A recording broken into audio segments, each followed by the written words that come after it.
Hey there. Welcome to the Liftoff Journeys podcast.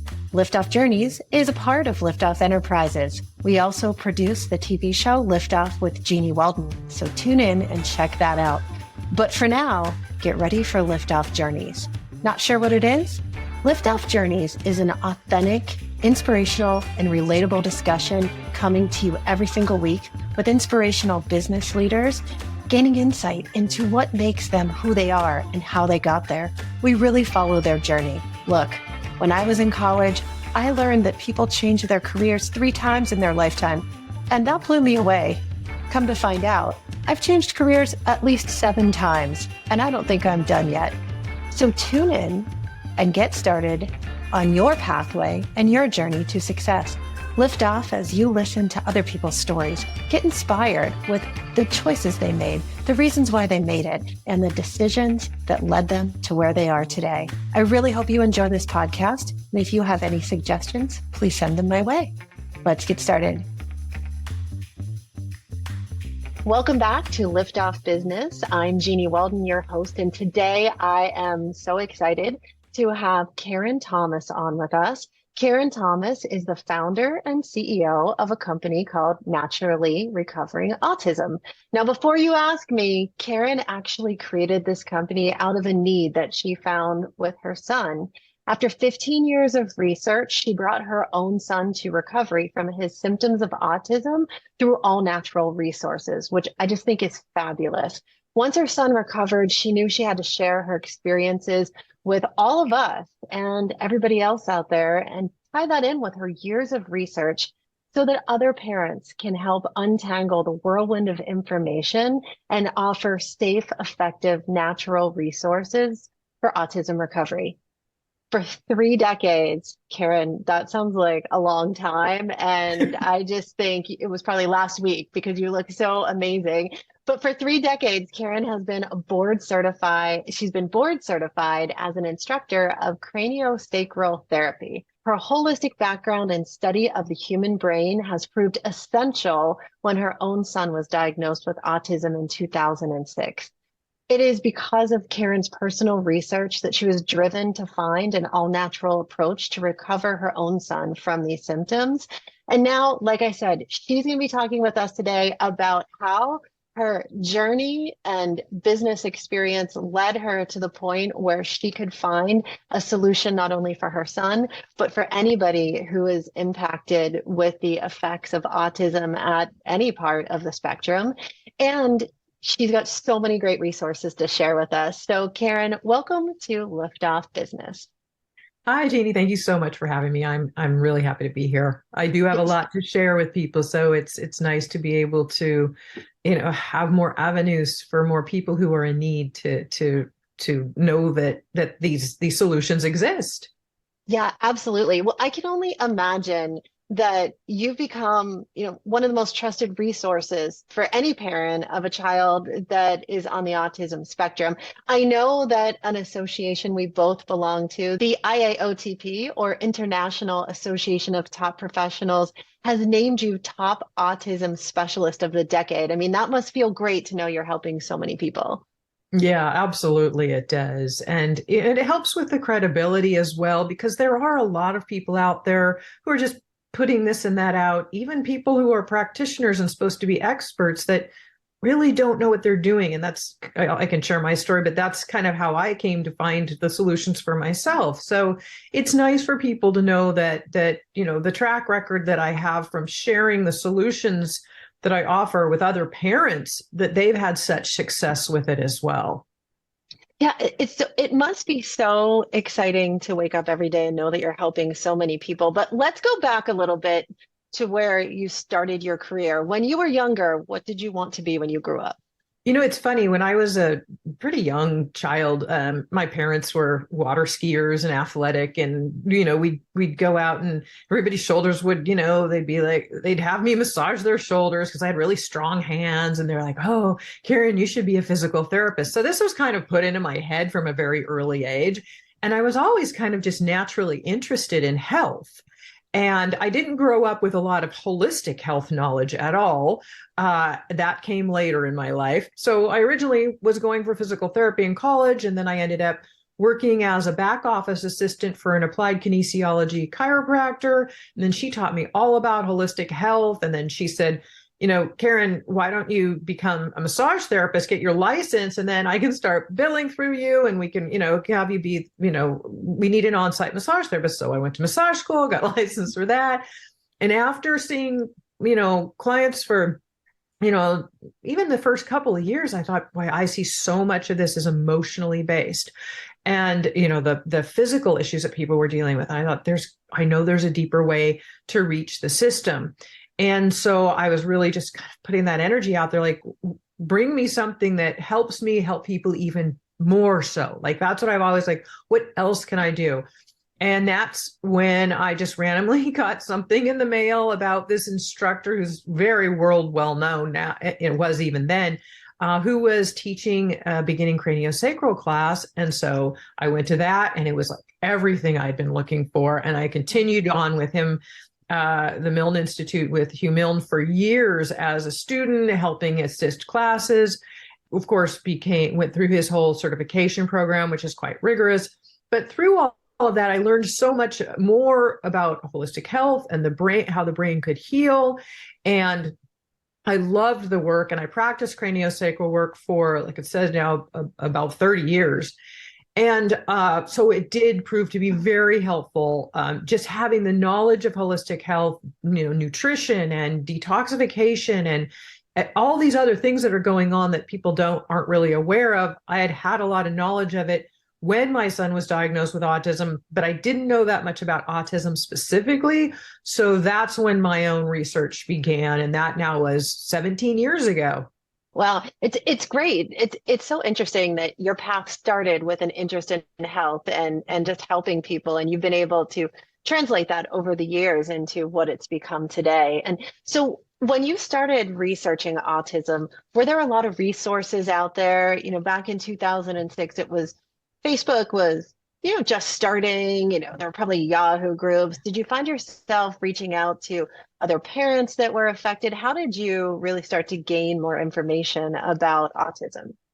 Well, as you can imagine, back then, there really wasn't a lot of information available. In fact, we started taking my son to therapists when he was 5. And for 5 years, we went to multiple therapists who just kept telling us that it was our fault as parents, the way he was behaving, that if we refer with discipline, he wouldn't behave that way. It was just horrific. And we thought, so we tried different discipline things, everything you can imagine. Nothing is working. There's more going on here. I just knew it. He was my firstborn, but I thought something's not right. And he had pretty extreme symptoms. Even in kindergarten, he was getting in trouble in the classroom and couldn't sit still and just disruptive. And he really had such a sweet heart. Also, you could see it, and he's so bright. And we thought, we need to find out what's going on so we can help him. Over and over, 5 years later, he was almost 10. He was actually right at almost 10 years old when he was finally diagnosed. And the guy who diagnosed him, the therapist at the time, said, I think he has autism. He said, I don't really know that much about it. Thankfully, he admitted, and you'll have to go research it for yourself. And I don't even have any books on it. And fortunately, I was going up to Berkeley, California that next weekend for another craniosacral course, because that's where I took a lot of my courses. And being a college town, University of Berkeley, there are a lot of bookstores, because I went to the bookstore where I lived and there were no books on autism at the time. And I thought, well, how do I research this? And so the internet was, there, but I was kind of just getting my feelers out. And then I went up to this bookstore, the first bookstore I saw, and I walked in, and it was a small corner bookstore too. And I said, do you have any books on autism or Asperger's at all? Because, and she said, oh yeah, the owner's son has it. So we have a couple of them. And yeah, right. No coincidences. The first book I opened up, and it was like I was reading about Jacob, and I thought, oh my gosh, this is what is happening. And so what do I do? And of course, it's a spectrum. No two kids are the same. So, well, he has this and this, but he doesn't really do that, but he does this and so I went home, and a friend of mine our sons were actually in the same class. This was now in first grade, and our kids were in the same class. And I said she was a pediatric neurologist, and she was a friend of mine. And her son had autism, and he was in Jacob's class. And I just knew her son had autism. So that's really why. So I said, who do you go to find out about this? And she said, there's a specialist, 30 minutes away. She told me where to find the person, and they're the ones that need to diagnose it. So that's where I found you really have to know specialists in that area, so they really know. So she went through the process, and she said, yeah, he has autism. And we were just like, there's like all the emotions, the grief, the frustration, the worry. But then it was also, okay, we have an answer. So what are the solutions? A sense of relief to some extent as well. And she said, I really don't have, anything to tell you. There's a social behavioral therapist you can try. That was it. That person told me I should drug him, and I was doing a disservice to him and being a bad parent for not drugging him. And I was like, these are the answers people are getting? I mean, what are the solutions? So I tried practitioners and various ones over and over, all different things. I was really trying, and I realized after a period of time and spending a lot of money, these people don't know what they're doing, and I need to figure this out for myself. So I began my own research, and I read countless books, searched the internet for countless hours, spent over $100,000 of my own money over the time period of just trying to implement things, trial and error, to figure it out. And it took me about a decade. But today, my son is no longer even diagnosable with autism. His symptoms are gone. He's a college graduate. He lives on his own with friends, a happy, healthy life, right? And I always tell everybody, your child's level of recovery, everybody's level of recovery is different. But kids who, parents were told their child would never speak, and they've tried other practitioners and tried things. One mom, her son was 27 when she came into, I have a membership program where I walk them step by step through this process. Her son was 27 when she came to my program, and she had tried so much, just like I had. Nothing had worked for her. Within less than 2 months, her son, who had been nonverbal still at the age of 27, was talking and reading books with her. And, these are the kinds of things over and over that are happening. And so that's why I just want as many parents, and 1 in 30 children today are being diagnosed with autism. And after it was so challenging for me, and I took so much of my time and effort and expense, I thought, I've got to create a program or something where I can share this with other parents. So that's how this all came to be. And I wanted to simplify the process, give them a step-by-step guide. I've weeded out all of the products that don't work, and I just narrow it and streamline for what exactly does. And then I walk them through what I call the 4 stages of optimum autism recovery, so they can get the best results, so their kids can live happier, healthier lives, and they get the support they need, because the parents don't have a lot of support. And if you have never had a child with autism yourself, it's really hard to understand the intensity of that, living with it 24/7 and the worry that goes on for your child. So my hope is to give them the support and the relief, but also get them the steps that can get them results that they're looking for. I love that. I love everything that you said. And I know we've talked earlier, my master's is in teaching, my minor is in sign language, and I worked with some more severely diagnosed autistic children when they were 2 and 3, and leveraged sign language as a way to just communicate, which was, they're just, kids with autism have the sweetest hearts, and they're so kind, and they really are just looking for ways to communicate so effectively. It just is, it's so endearing. And my little nephew is autistic as well. And I just think there's so much potential, because you're right. It's, for a parent, it must be extremely stressful.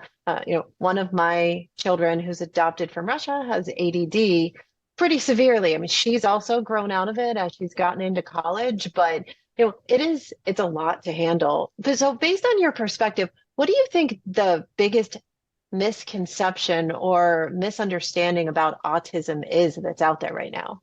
Yeah, that's a great question.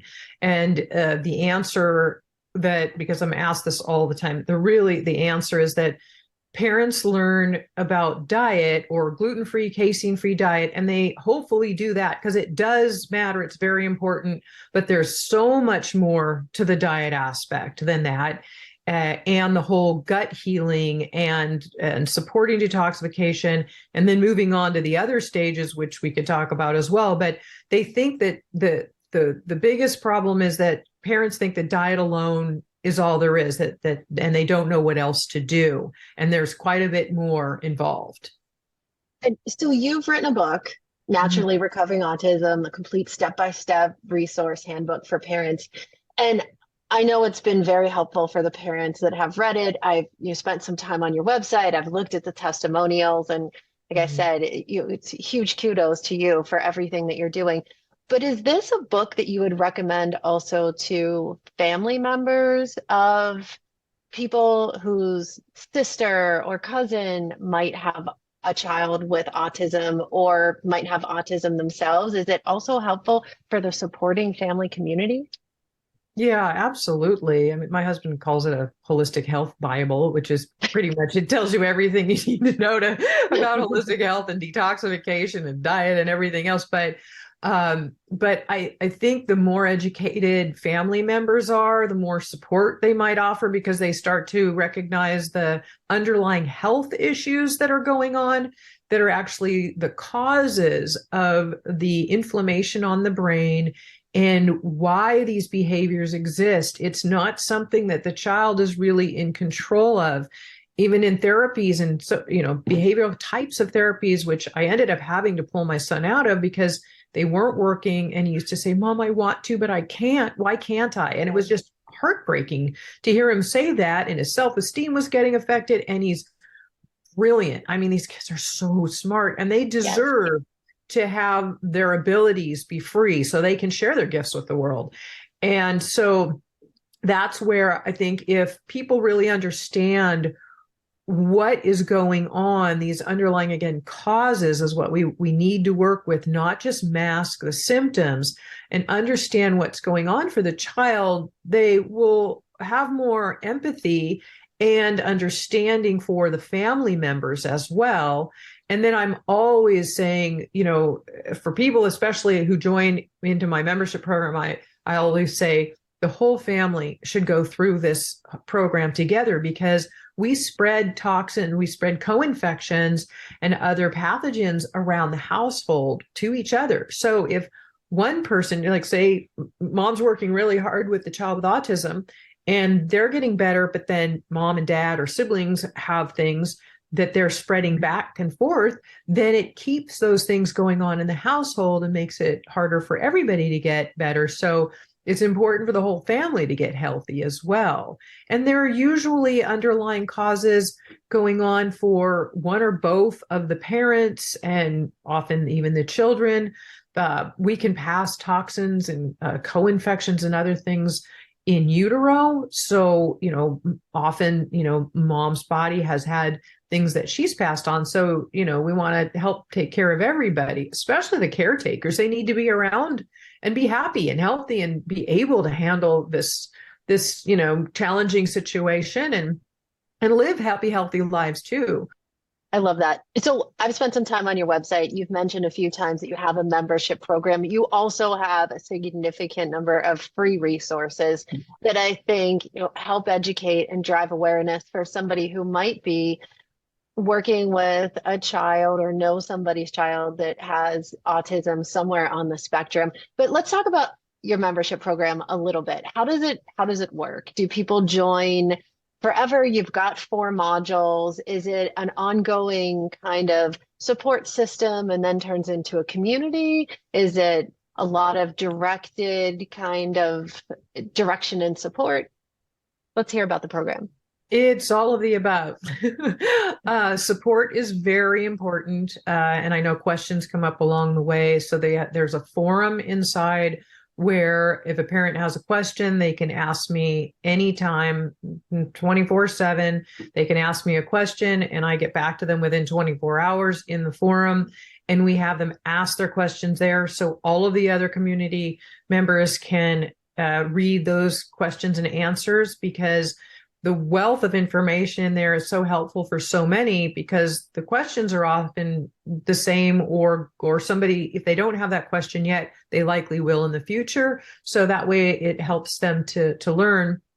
But I do walk them through step by step in a sequential order from A to Z. So we cover everything from diet and detoxification. And as I mentioned, my background, I've taken so many courses and workshops and everything over the years, especially for calming, other thing, mindset. I work with everything to support the whole system, but in a sequential order, step by step from A to Z. Again, it's a way to follow through on what supplement to add in next, how to do it, what dosage, how to back off if you get die-off symptoms, which are really common, and most parents are not even informed about it. With other even practitioners' hands, a bunch of supplements, and your kid can get really, really bad and worse way before they get better, because their detoxification systems have to be supported. So we cover everything from diet and gut healing that's absolutely necessary, because the gut does control the brain and the immune system. Then we move on to safe and natural, very easy, simple, heavy metal detoxification. Then we move on to clearing the co-infections, which are very, very commonly missed. And I think why most kids plateau on the recovery process, because the tests for a lot of these are very inaccurate. So Lyme, mold biotoxins, parasites, PANS, which is pediatric autoimmune neuropsychiatric syndrome, and strep, all of these things, the testing is very inaccurate. So it's likely that a parent could get a negative test result for their child when they're actually positive. And if they do get a positive test result, they're usually just thrown a bunch of antibiotics. They're not worked with properly, and the child gets worse, doesn't get better.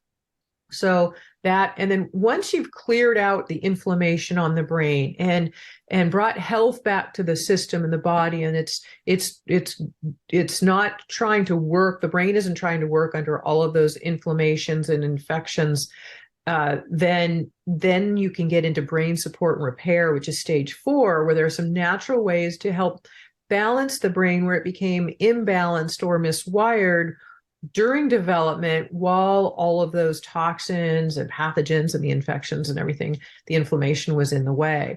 So yeah, I know it is a lot, but I have simplified the process with very short videos to educate enough, PDFs, guides to help them, especially, over the years. Programs have been going for about 7 years now, saying, of course, lots of questions around, say, constipation and speech came in. So I thought, okay, I want to make a PDF guide for this, or put it in the frequently asked question area. So I've covered pretty much everything in there. So usually their questions are answered. They just follow the sequential order. But then, of course, the forum is there for them to ask me questions and get support if they fall into a challenge and they need some troubleshooting help or have a question. I'm there for them. So it's just a way to make sure that nothing important gets left out too. Yeah, it sounds so comprehensive. And as you're talking, I'm thinking about one of my kids is sick all the time. I mean, even though she's in her 20s, she still just falls prey to illness. I'm wondering if the program can also address other issues that are not on the autism spectrum that's great from a detox standpoint, just kind of a resetting to reduce any of the brain inflammation and the challenges that we just have in our normal day-to-day environments. Has anybody asked you that? Oh, yeah. Yeah, absolutely. Is this good for ADD, ADHD? What about it?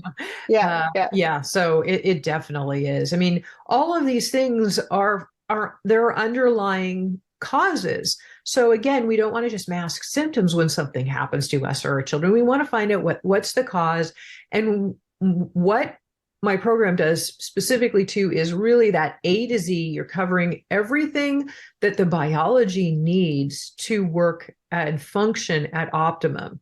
So that's why, like I mentioned earlier, like healing the gut. Well, so many people don't realize how much the gut controls the brain. And there are brain messengers called neurotransmitters made in the gut. So if the gut's not working well, then the brain can't get those messengers for things like mood regulation, sleep regulation, appetite, being able to focus and concentrate. So a lot of that can come from the gut. And then close to 80% of the immune system's strength and ability comes from the gut as well. So as you're saying, she gets sick. Well, so what's going on? What are the underlying causes? Is she toxic? Does she have toxins? Most of us have heavy metal toxicity. Our world today is just very, very toxic. Aluminum, I've interviewed experts on my website, on my podcast, and anyone can go to my website and get, again, like you said, my blog and my podcast have so much value to offer right there. And I've interviewed experts, and one of them, Dr. Christopher Exley, it was called Mr. Aluminum. He has studied aluminums for specifically over 25 years, and he says that Alzheimer's is 100% preventable. And the reason is because so much of it has to do with aluminum toxicity. And that's where we naturally, again, detoxify, because these things will accumulate in the body and the brain. And aluminum also has a lot to do with speech. Now, I always tell parents, it's not just one thing. There are always multiple factors involved. And that's why, again, A to Z is so important. But there are some common things that we know right off the bat can help, and usually are common contributors to certain issues that a child might be having. But I still have them go in the order, because we've got to support the detoxification pathways first, because usually they're not working well, and the liver is congested, which is the organ of detoxification. It's already backed up in these kids. So, you can't just throw in a bunch of detoxification because their body is not prepared yet. So we have to prepare the system and support it first, moving into then things that we do. And then candida overgrowth is so big, and parasites are huge too. So there's a gut issue going on beyond, and there are likely holes that have actually even been bored in the lining of the intestine that allow undigested food particles into the bloodstream. And when that happens, the immune system sees these markers, puts out these markers to attack these foreign agents, because it's not right. So then your child ends up having all of these acquired allergies because the immune system has become overactive. And that can cause even further problems, where I talked about PANS, which is where the immune system starts attacking the brain. It's just like, it just goes on. So you got to cover all of them. Yeah, we could talk for hours. I have so many questions to go way beyond autism. But so let's just go back to autism for 1 second. So your program, parents get involved with it, and are schools supportive of everything that you're doing? Are they helping to create an environment, or is that still an opportunity area for you? Is that maybe like the next frontier, is getting programs like this and building awareness in schools? Well, schools, I think that they're inhibited by the system and the government that controls them. And like, I've had parents have their child even try to take an enzyme or something simple at school, and then they have to go to the nurse's office, and then they have to get approval from the doctor, and who doesn't know anything, but all this stuff that's just ridiculous. So there's not a lot of help in that realm. Hopefully they've got a good, if they need it, IEP or 504 type plan for the child in place, so that they know that they need this extra help, and the child gets the support that they need at school. And staff, they could be willing, but they just don't know anything. So then they need to kind of be a little bit further educated. And it really depends on the school and the staff at that school. I have everything has happened. My members sharing that, their school's not supportive at all. they don't believe in a gluten-free diet, so they're just keep giving. Even at preschool, they just keep giving my child gluten, and I've asked them not to, and I've tried to tell them why. But and then others are like, well, the school's really trying to be helpful. So it just depends on the school, and and they're all different in their willingness and their education and abilities. Yeah. Yeah, well, it's really come a long way, just the support system, the awareness of autism, the opportunities that are out there to educate yourself. And if people do want more information, I can't suggest more strongly than going to your website, NaturallyRecoveringAutism.com, or buying a copy of your book, which now, after our conversation today, was like the nail in the coffin that I think everybody on the planet needs to read this book, because we all need to take better care of ourselves in general. And you seem to have figured out the absolute formula on how to do that. And imagine how much more productive we could all be if we weren't challenged with, issues related to our gut. But I think what you've done is so fabulous, just for your son, for your family, for the community, and just putting the information out in the world. I'm so thrilled that you were able to come on the show today and be our guest. I don't know if you have any last thoughts or comments that you want to share with the audience. I know you've asked a lot about diet, and parents wonder where to begin. So it might be helpful. I have a free downloadable guide to the top 7 foods to avoid to start reducing the inflammation and healing the gut. They're just kind of the top 7 to know about. So there's a direct link at naturallyrecoveringautism.com/7 foods. And that's also available on my website, which is NaturallyRecoveringAutism.com. But that can be really helpful for a place for people to begin. And then also, please utilize the resources on my website. And then if you get on my mailing list, then you'll be notified too. And I do I teach workshops, and then we'll open enrollment to the membership if people are interested in getting more guidance and help that way. So those are a couple of the resources for sure. And please, anybody listening to this, share with others that you know, because with 1 in 30 kids today being diagnosed with autism, most people either have a family member themselves or know of somebody who does have autism and is looking for natural and safe resources and the support that they are really, really needing. So please share it with others. I love it. And I think, when this podcast goes live and you're all watching this, we're just going to continue to say, share, help amplify the message that Karen's put together and the great work that she didn't realize when she was younger. She was growing up to be built just to do this and help really solve something that challenges so many of us. So Karen, thank you again for being on the show, and let's get the word out. Yeah, my pleasure. Thanks again, Jeannie. Well, there you have it. Another episode of Liftoff Journeys. Were you inspired? I hope so. Tune in next week to listen to another journey from another incredible business leader and learn how to follow your passion down the road to success. And most of all, you know that this podcast is going to be absolutely incredible because it's produced by the team at Castos Productions. They're amazing to work with. They take all of the post-production worry off of my team's plate for both the audio and the video version. If you're looking for a great podcast producer, please do check out Castos. Go to castos.com/services. Don't forget to tell them that Jeannie from Liftoff sent you. They've got a special promotional offer waiting for you.